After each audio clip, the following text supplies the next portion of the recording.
Atomic Habits, Chapter 5. The craving that controls you. The second law. Make it attractive. What if the reason you can't stick to good habits and can't stop bad ones has nothing to do with willpower? What if it comes down to something your brain was doing long before you were born? Something wired so deep that every app on your phone, every supermarket shelf, every advertisement you've ever seen was deliberately engineered to exploit it? Chapter 5 is where James Clear pulls back the curtain on desire itself. And once you see how it works, you will never look at your cravings the same way again. In the 1950s, neuroscientists James Olds and Peter Milner were running experiments on rat brains when they made an accidental discovery that would change everything we thought we knew about motivation. They implanted electrodes into specific regions of a rat's brain, regions connected to dopamine, the chemical most people associate with pleasure. Then they gave rats the ability to self-stimulate those regions by pressing a lever. The rats pressed the lever obsessively, hundreds of times per hour. They ignored food. They ignored water. They crossed electric shock grids just to get to the lever. Some rats stimulated themselves over 7,000 times in a single day, until they literally collapsed from exhaustion. For decades, the scientists concluded this proved that dopamine was the brain's pleasure chemical, that the rats were pressing the lever because it felt good. But then a later researcher named Kent Berridge ran a different experiment. He blocked the dopamine system in rats entirely, chemically removed their ability to produce dopamine at all. And here's what happened. When food was placed directly in the rats' mouths, they still showed signs of pleasure. They still enjoyed it, but they stopped wanting it. They would not move toward food. They would not seek it out. They lay there, completely passive, and slowly starved to death, even though eating still felt good whenever it happened. That experiment cracked open one of the most important distinctions in all of behavioral science. Dopamine is not the pleasure chemical. Dopamine is the wanting chemical.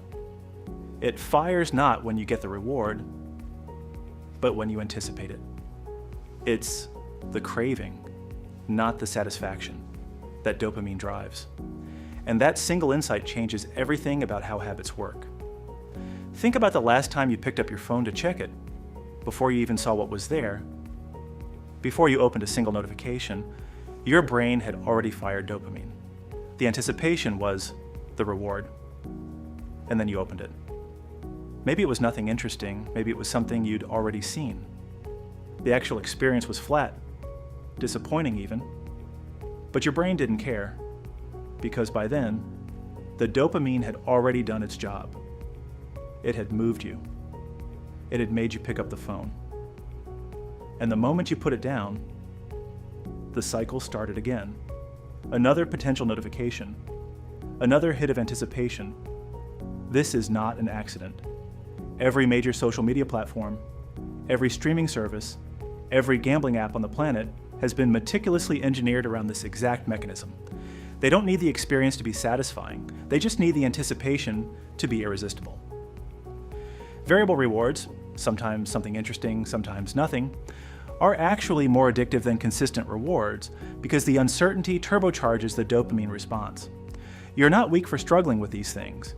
You are a normal human brain being targeted by billion-dollar engineering. But here's the flip side, and this is where Clear's genius lies. If you understand the mechanism, you can use it. You can engineer your own dopamine responses around the habits you actually want to build. Here's one of the most practical and immediately usable techniques in the entire book. James Clear calls it temptation bundling, and the idea is exactly what it sounds like. You bundle a behavior you need to do with a behavior you genuinely want to do. You pair obligation with desire. The concept comes from a behavioral economist named Ronan Byrne, who wanted to exercise more, but also couldn't stop watching Netflix. So he hacked his own system. He rigged his exercise bike so that it would only power the Netflix stream as long as he was actively pedaling. Stop pedaling.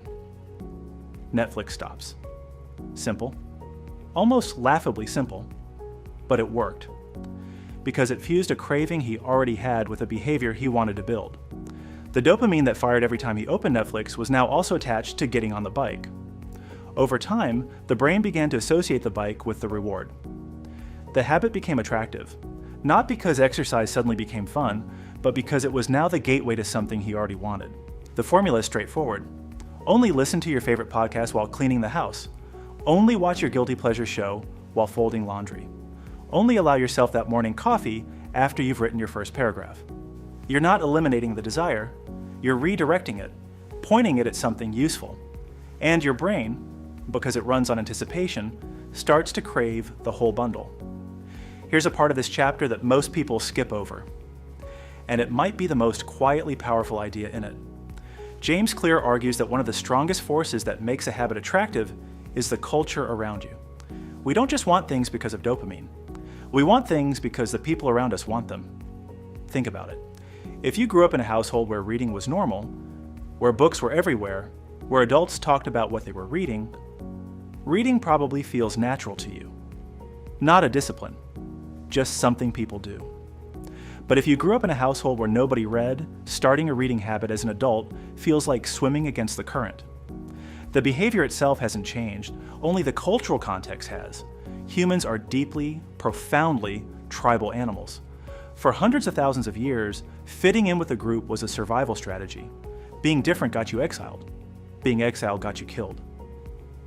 So our brains evolved to find attractive whatever the tribe finds attractive. We mimic the behaviors of three groups in particular: the close circle around us, the wider tribe we belong to, and the powerful or respected individuals we look up to. This is why one of the most powerful things you can do to build a new habit is to change who you spend time with. Not to abandon your existing relationships, but to deliberately seek out people for whom your desired behavior is already normal. Join a running group and suddenly running feels like what people like you do. Join a community of writers and suddenly writing every day feels less like discipline and more like belonging.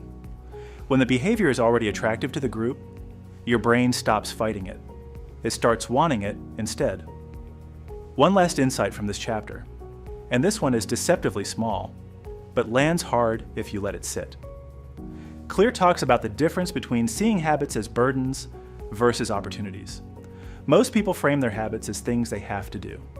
I have to go to the gym, I have to eat healthy, I have to work on my side project. That framing is the problem. Have to signals obligation.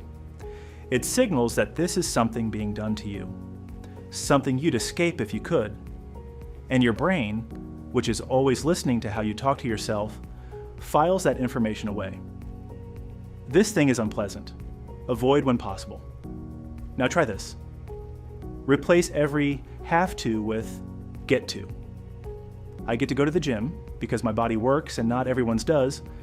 I get to cook a healthy meal because I have food and time and a kitchen. I get to work on something I care about building. This isn't toxic positivity. This isn't pretending hard things are easy. It's a genuine reframe, shifting the habit from obligation to privilege, from burden to opportunity. And when the brain perceives something as an opportunity rather than a chore, it becomes attractive. Not dramatically, not overnight, but measurably, consistently, over time. The second law doesn't ask you to love every habit from day one. It asks you to find one genuine reason, however small, why this behavior could be desirable. That's the seed. The dopamine does the rest. So here's what Chapter 5 is really telling you underneath all the neuroscience. You are not fighting laziness. You are not fighting weakness. You are fighting a dopamine system that was built for a world very different from the one you live in. And that is being actively exploited by some of the most sophisticated technology ever built. The answer isn't more willpower, it's smarter design. Bundle your habits with things you genuinely crave. Surround yourself with people for whom your desired behaviors are already normal. Reframe obligation into opportunity. Engineer the wanting. And the doing follows. Chapter 6 takes us into the third law. Make it easy.